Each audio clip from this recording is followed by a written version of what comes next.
And so he kind of starts off with one of the other good stories of the modern era. That would be the Godfather. And he says that many accuse the Calvinist God of being a divine Don Corleone. Free will theists charge Reformed theology with depicting God in exceptionally dignified tones, even though at the same time he dictates who is and who isn't viciously rubbed out. I think mixing a little 20s and 30s gangster with the 40s, 50s. Yeah. Perhaps he refrains from blooding his own hands, but how does that distinguish him from an ordinary crime boss, right? Yeah. I've never killed anybody. I've just, Hitler never killed anybody, right. But all of a sudden we all want to blame Hitler for everything. How can he be exonerated from being the blameworthy instigator of evil? Yeah. Sounds like a really good episode of a crime drama. Yeah. So, and that's the central issue with regard to this particular chapter, right? How is God... is God culpable for all the evil if indeed he's ultimately in charge, right? He says that sufficient indicators demonstrate that God can sovereignly order the course of evil in this world without being culpable, that is, blamable, right, for wrongdoing. Sinister charges, he tells us, of malevolence concerning the divine character utterly fail. God, he says, bears no fault whatsoever. He is meticulously sovereign over every instance of evil, but remains emphatically free from being charged with guilt for it. So he says, let's examine the case for this bold assertion. Mm-hmm. Right.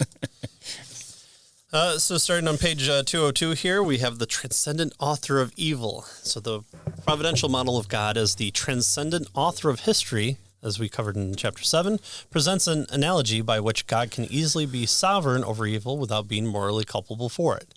But we must first dispense with the pejorative connotation of the word author, like author of evil, as assumed when discussing God and the problem of evil.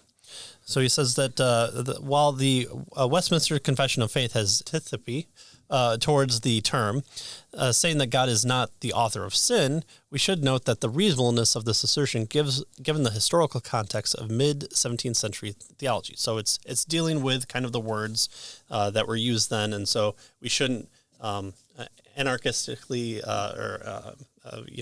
read back into what we kind of assume that means. Right. So the Westminster Divines meant to indicate that God is not to be justifiably blamed for sin. He bears no moral responsibility for evil. He is not the doer of evil. Right. So he's saying that's what they meant by saying that God is not the author of sin. Right. Yeah. He doesn't bear the moral responsibility. Now he moves from the Westminster, Confession to John Frame. The theologian John Frame. Right. And he says John Frame draws out the analogy by pointing to Shakespeare.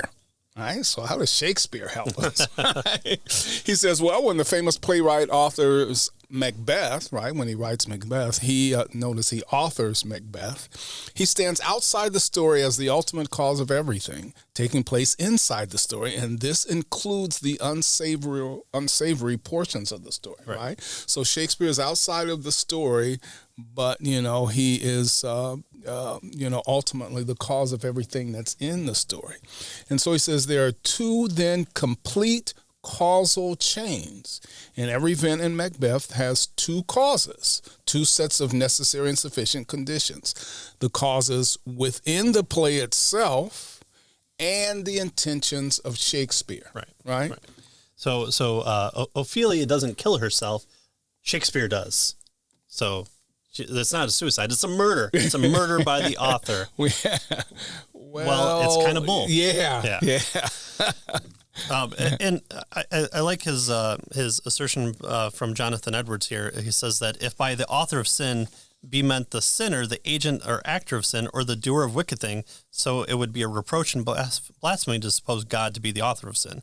In this sense, I utterly deny God to be author of sin. But if it is the author of sin is meant to the permitter or not the hinderer of sin, and at the same time a disposer of the state of events in such a manner for wise, holy, and most excellent ends of purpose, that sin, if it be permitted or not hindered, very, very, this is a Jonathan Edwards sentence that has 72 commas. So he goes on to say, I say this if it be meant by being author of sin. I don't deny that God is the author of sin, though I dislike and reject the phrase. And so, again, here's Edwards dealing with that type of what does author of sin mean here? Yeah. And so we're going to kind of cover that a little bit more here. So we're there. So in one sense, Shakespeare made Macbeth kill Duncan, right? He not sat at his typewriter, but sat in his quill and ink and penned it out. So Shakespeare is the one that made Macbeth kill Duncan. Made with quotes. Right. But we don't attribute moral culpability to Shakespeare for Duncan's death. That belongs to Macbeth. So, it's been a while since I've read Macbeth, but, why did he do it? He had reasons, and it fit within the structure of the story. He didn't suddenly grow a laser out of his hand and start shooting Duncan. Right. Well, why would that be? Well, that's outside, the character and scope of the story. And if we were to read that, we would go, well, this is someone's penned in work, fan fiction of Macbeth. Doesn't belong. It doesn't fit with Macbeth's character. The primary agent, the author, is not liable for the crime. Rather, the secondary agent or the actor is. So, Shakespeare is the primary agent.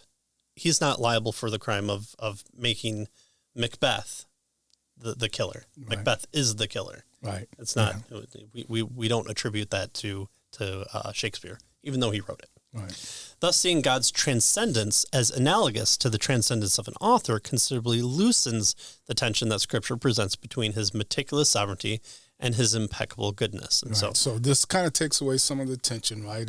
He uses this analogy to kind of help us to see how God could be the author and yet not the one who is blameworthy, who is culpable of what happens, right? In the same way that an author writes, but the character in the story does the action. Mm-hmm. So God, who is the author, right, the ultimate one in charge, doesn't do the action. It's the person that does the action. Right. Yeah. And so that's where you kind of get the disingenuous of like, oh, well, I'm just doing what God has made me do. Well, no, that's not what we're talking about. And so we need to make sure we have our structure of our play in mind when we do that. So actually you're doing it because your nature is such in the same way that Macbeth's nature caused him to do it, not that Shakespeare, Right. Yeah. But like all analogies fail. Yeah. These are just characters on the page that have no moral agency or something. Well, sure, right. All analogies fail, and whether here in theology, philosophy, whatever it might be. Yes, it's not. I could not stand that when I talk to people and they were like, well, it doesn't really mean this in this situation, right? It's analogy. It's to help you get to thinking like here is an example of something where we have two authors of things, an author of action and an author who writes the entire story. So that's what we're talking about here. So Shakespeare is absolutely transcendent with respect to his literary creation. None of the characters in his plays have any idea that they are creations of a transcendent author. Shakespeare stands completely outside his stories. This is not true of God. God is not marked by absolute transcendence. He is both transcendent and immanent. He is independent of his creation, yet at the same time, he is part of the story he has crafted. In fact, he is its primary actor. Right, he's the central actor in the story. Right. So that makes him different than, it was as if Shakespeare goes into the story and, becomes the hero. Good sci-fi novels and shows that do that. Yeah.